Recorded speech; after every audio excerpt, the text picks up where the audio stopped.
magbabasa. Okay. Mula sa bulwagang pambalitaan ng DZYX, narito ang inyong pinagkakatiwalaang sina Roel Magpantay at Maki Francia. Magandang umaga sa inyong lahat. Magandang umaga, partner. Partner, talaga namang mainit na issue ngayon yung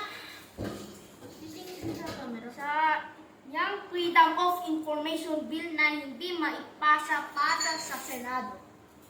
Oo nga, partner, naku, sabi nga ng iba, kung ng FOI ay Freedom of Income, malamang nagkukumahag pa ang mga politiko na ipasa iyan pa nakapikit. Tingin sa partner mo. Yan.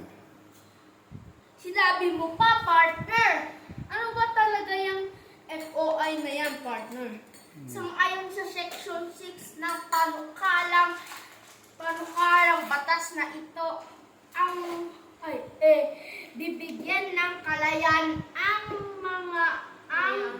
publiko na makita at masuri ang mga opisyal na transaksyon ng mga ahensya ng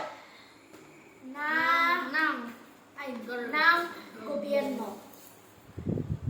Naku, delikado naman pala yan di magdiriwang ang mga chismoso at pakialamero sa Pilipinas.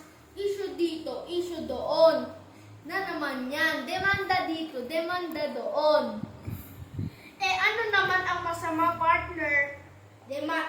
Sa ganang akin, hindi ba't dapat naman talaga na walang itinago yung mga politikong yan dahil sila ay ibinoto at nagsisilbi sa bayan.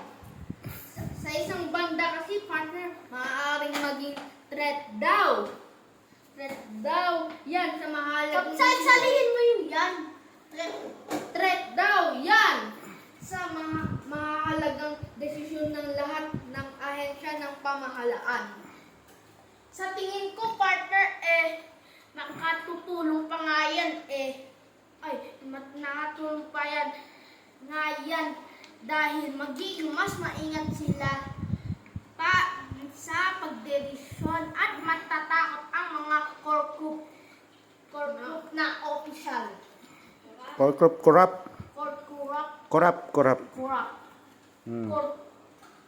na opisyal. Corrupt na opisyal.